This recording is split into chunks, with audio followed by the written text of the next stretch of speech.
안녕하십니까. 이어서 경남 소식입니다. 창원지검이 수사 과정에서 취재원을 찾기 위해 기자의 휴대전화 통화 기록을 조회해서 논란이 일고 있습니다. 검찰은 최소한의 수사였다는 입장이지만 참고인에 불과한 기자의 통신 내역을 조회한 데 대해 언론계와 시민단체는 언론 자유 침해라며 반발하고 있습니다. 최진석 기자가 보도합니다. 지난 1월 송도군 사천시장의 집무실과 자택을 압수수색한 경찰. 이 사실이 언론을 통해 알려지고 석 달이 지나 6.13 지방선거를 앞두고 자유한국당은 피의 사실 공표라며 이용표 경남경찰청장을 고발했습니다. 그런데 이를 수사하던 창원지방검찰청이 최근 처음 보도한 기자를 상대로 휴대전화 통화 기록을 조회한 것으로 확인됐습니다. 기사 작성 하루 전과 보도 당일 이틀 동안 기자가 경찰 관계자 누구와 통화했는지 확인해 본 겁니다. 언론 노조 등은 정작 피고발인인 경찰에 대해서는 통신 기록을 확인하지도 않은 채 기자의 취재원을 색출하려는 건 부당한 수사라며 검찰을 규탄했습니다. 사건 참고인에 불과한 기자의 통신 기록을 들여다본 것을 우리는 언론 자유를 침해한 수사권 남용으로 규정한다. 또 취재원 보호는 기자의 의무윤리라며 기자에게 수차례 전화해 통화 내용을 소명하라는 검찰의 추궁은 언론 자유의 근간을 뒤흔드는 처사라고 비판했습니다. 기자에 대한 어떤 검색이 아니라 시민이 알고 싶은 것을 어쩌면 옥조르는 그런 일을 하고 있는 것을 검찰이 못 느끼고 있을 거예요. 공익 제보자, 내부 고발자, 이 문제는 언론의 자유하고 직결될 수밖에 없어요. 창원지검 관계자는 휴대전화 통화 기록 열람의 범위를 이틀로 한정했으며 피해자를 특정하기 위한 최소한의 수사였다고 밝혔습니다. 하지만 언론계뿐 아니라 노동단체 등 지역사회도 공익제보 위축 등 우려를 나타내고 있어 논란은 계속될 것으로 보입니다. KBS 뉴스 최진석입니다. 경남 학생인권조례 공청회가 파행으로 끝나자 경상남도 교육청이 창원을 비롯해 김해와 진주 등 5곳에서 공청회를 다시 열기로 했습니다. 애초 다음 달로 예정됐던 조례안의 도의회 제출은 내년으로 넘어갈 것으로 보입니다. 천연수 기자의 보도입니다. 경남 학생인권 조례 제정을 반대하는 시위로 파행을 겪은 공청회. 발표는 전달이 어려웠고 참석자들의 질의 답변 순서는 진행되지도 못했습니다. 찬성과 반대 발제자 구성이 6대2로 불공정 시비까지 일자 경남도 교육청은 공청회를 최소 5번 더 열기로 했습니다. 창원과 김해, 진주, 통영, 양산 등 5개 권역으로 예상됩니다. 한 번으로 끝내려던 공청회를 전격 확대한 것은 여론 수렴이 더 필요하다는 판단 때문입니다. 반대하시는 분들의 우려도 함께 담아서 도민들의 지지를 받는 조례를 만들기 위해서 추가로 5개 권역에서 조례안을 심사할 도의회의 분위기가 심상치 않은 것도 공청회 확대 배경으로 작용했습니다.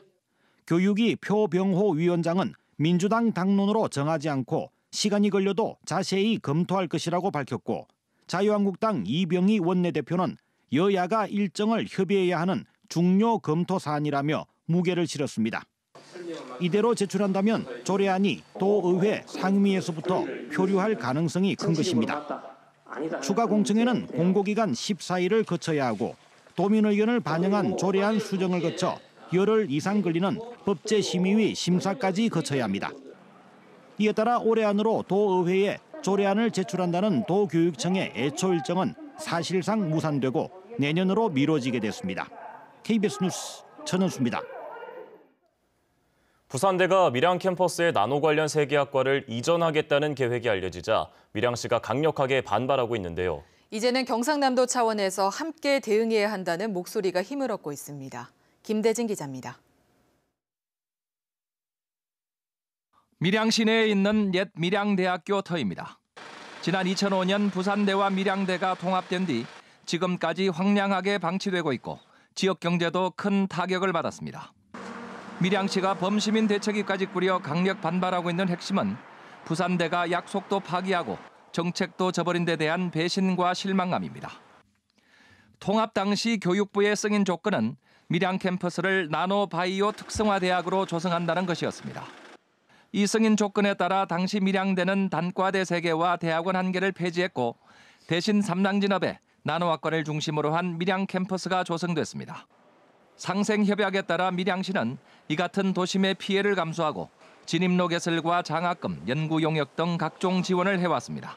그런데 지금에 와서 밀양 시민의 의견 수렴은 물론 밀양시와는 사전 협의도 없이 나노 관련 학과를 양산으로 이전한다는 것은 교육부의 승인 조건을 정면으로 위반하는 처사입니다. 국가의 나노 정책에도 어긋납니다. 밀양시가 그동안 추진해온 나노융합 국가산업단지가 지난 7월 최종 승인돼 오는 2020년 완공을 앞두고 있습니다. 밀양에 나노 국가산업단지가 들어서는데 부산대는 밀양 캠퍼스에 나노 관련 학과들을 이전하겠다는 것입니다. 도의회 본회의에서 이병여 의원은 경남의 미래 먹을거리로 나노 국가산단을 추진해온 만큼 경상남도 차원에서 힘을 모아 대응해야 한다고 주문했습니다. KBS 뉴스 김대진입니다.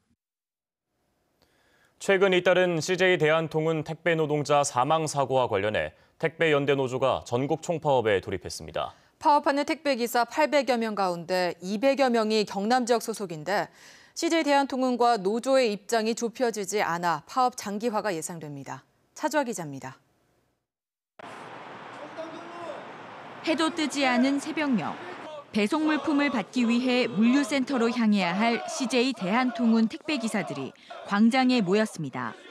CJ 대한통운 규탄한다! CJ 대한통운을 상대로 전국 택배연대 노조가 파업에 돌입했습니다. 경남에서는 택배기사 200여 명이 일손을 놓았습니다.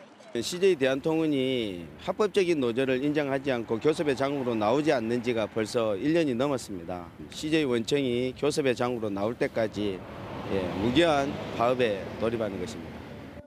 최근 CJ 대한통운의 물류센터에서 노동자 3명이 잇따라 숨진 사고에 대한 대책 마련과 노동조합 인정을 요구했습니다.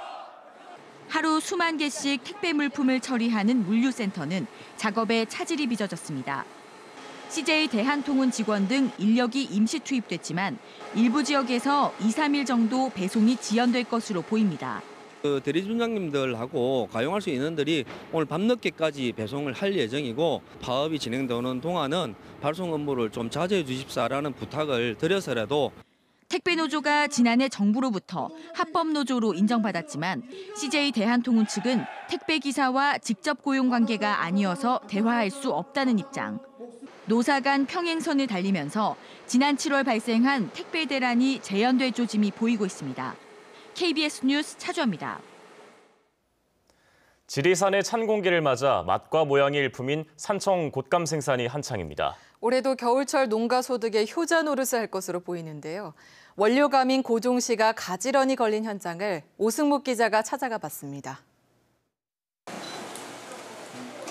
기계로 감 껍질을 벗겨내고 또 손으로 일일이 곱게 깎아냅니다. 신선한 지리산 공기를 잔뜩 받는 건조장엔 영롱한 주황빛 감타래가 빼곡히 매달렸습니다. 앞으로 40일 얼었다 녹는 과정이 규칙적으로 반복돼야 최고의 맛과 모양을 자랑하는 곶감이 탄생합니다. 습기가 안 들어오게끔 차단이 돼야 되고 필요할 때는 냉온풍 시설을 가동해서 곰팡이를 방지할 수 있도록 준비를 해야 됩니다.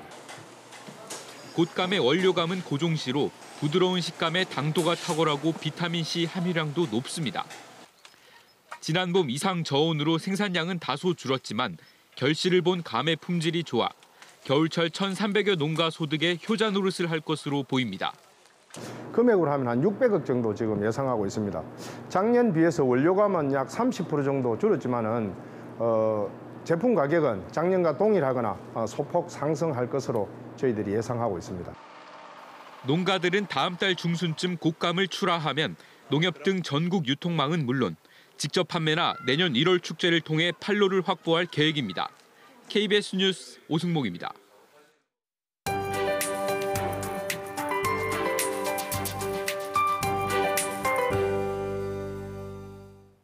오늘은 첫눈이 내린다는 절기 소설입니다. 경남 지역은 눈 소식은 나와 있지 않지만 추위가 찾아옵니다. 오늘 아침 기온은 어제보다 조금 높게 출발했지만 찬바람 탓에 체감 온도는 오히려 어제보다 조금 더 낮고요. 낮 기온도 10도에 그치면서 어제보다 춥겠습니다. 또 내일은 오늘보다 기온이 조금 더 내려가면서 대부분 지역의 아침 기온이 영하권으로 뚝 떨어지겠습니다. 찬바람이 먼지를 흩날려주는 덕에 오늘 대기 상태는 좋습니다. 경남 지역의 미세먼지 농도 종일 보통 수준을 유지하겠습니다. 다만 강한 바람으로 인해서 시설물 피해가 나지 않도록 조심하셔야겠습니다. 오늘 날씨는 추워지지만 하늘은 다시 맑아집니다. 내내 구름 한 점 없이 청명한 하늘 볼 수 있겠습니다. 다만 대기가 또다시 건조해지고 있기 때문에 화재 사고에 대한 주의도 늦추지 않으셔야겠습니다. 현재 위성 영상 보시면 전국적으로 맑은 하늘 드러나 있습니다. 북서쪽에서 찬 공기가 서서히 유입돼 날씨는 점점 더 추워지겠습니다. 현재 기온은 통영과 거제가 7도로 어제보다 높게 출발하는 모습인데요. 찬바람 탓에 체감온도는 오히려 어제보다 조금 더 낮은 곳이 많습니다. 낮 기온도 창녕과 밀양, 창원이 10도에 그치는 등 춥겠습니다. 경남 서부 지역은 현재 기온 거창과 합천이 0도까지 내려가 있고요. 낮 기온은 11도 안팎이 예상됩니다. 오늘 바다의 물결은 먼바다를 중심으로 높게 일겠는데요. 현재 남해동부 먼바다에는 풍랑주의보가 내려져 있고 동해남부 먼바다에도 낮부터 풍랑주의보가 내려지겠습니다. 주말인 토요일에는 비가 한 차례 내리겠고요. 이 비가 그친 뒤로 일요일부터는 다시 평년 기온을 회복하겠습니다. 기상정보였습니다. 한국항공우주산업이 협력기업의 수출 마케팅과 자금 지원에 적극 나서기로 중소기업진흥공단과 중소기업 동반성장 협약을 맺었습니다.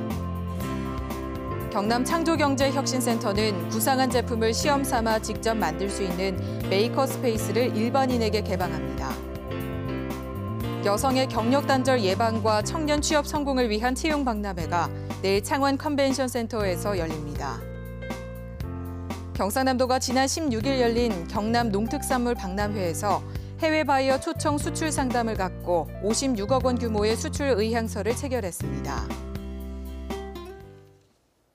6.25 전쟁 때 유엔군의 거제 포로수용소 건설에 따른 강제 수용 피해 금액이 1,100억 원에 이르는 것으로 나타났습니다. 거제시는 시기록관 보존서고에서 이 같은 내용이 담긴 군 징발 관계 서류처를 찾았다고 밝혔습니다. 이 문서는 1955년 12월 당시 거제 군수가 경상남도에 보낸 문서로 땅과 건물 등 2,500만 제곱미터가 미군에 의해 강제 수용됐고 피해 금액이 11억 3,300만 환이라고 밝히고 있습니다. 경남과 부산, 울산이 오는 2022년까지 선박과 항만의 미세먼지를 절반으로 줄이기로 했습니다. 해양수산부와 세계시도는 어제 부산항 국제여객터미널에서 1차 권역별 해양수산 정책협의회를 열고 이같이 결정했습니다. 이에 따라 친환경 액화천연가스 연료 선박 건조가 확대되고 선박 배출 규제 해역을 통과하는 선박은 황함유량 0.1%의 연료유를 사용해야 합니다. 더불어민주당 재윤경 국회의원이 하동화력발전소 인근 주민들의 이주 대책이 필요하다고 주장했습니다. 재 의원은 어제 사천시청 브리핑룸에서 기자간담회를 열고 하동화력발전소로 피해를 입고 있는 명덕마을 주민에 대한 이주 대책과 주민 건강 영향평가를 추진하겠다고 밝혔습니다.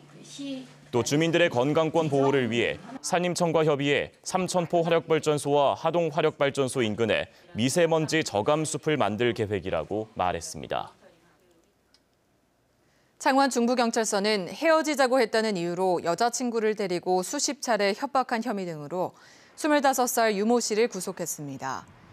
유 씨는 지난달 19일 창원에 있는 여자친구 집에 찾아가 발로 폭행하거나 목 졸라 기절시키고 SNS 메시지로 30여 차례 협박한 혐의를 받고 있습니다. 유 씨는 앞서 또 다른 여자친구를 데리고 협박한 혐의로 징역 1년 6개월을 선고받고 최근 출소한 것으로 알려졌습니다. 김 씨가 경남에서 처음 도입한 친환경쌀 차액 지원 사업이 모범 사례로 경상남도 사업으로 채택돼 경남 전역으로 확대 시행됩니다. 이 사업은 지역에서 생산된 친환경 쌀을 급식에 사용하는 학교와 유치원, 어린이집을 대상으로 정부 미화의 차액을 지원해주는 사업입니다. 김 씨는 지난 2013년부터 도입해 올해는 초중고, 유치원 등 141곳 7억 원을 지원했습니다. 뉴스를 마칩니다. 시청해주신 여러분 고맙습니다.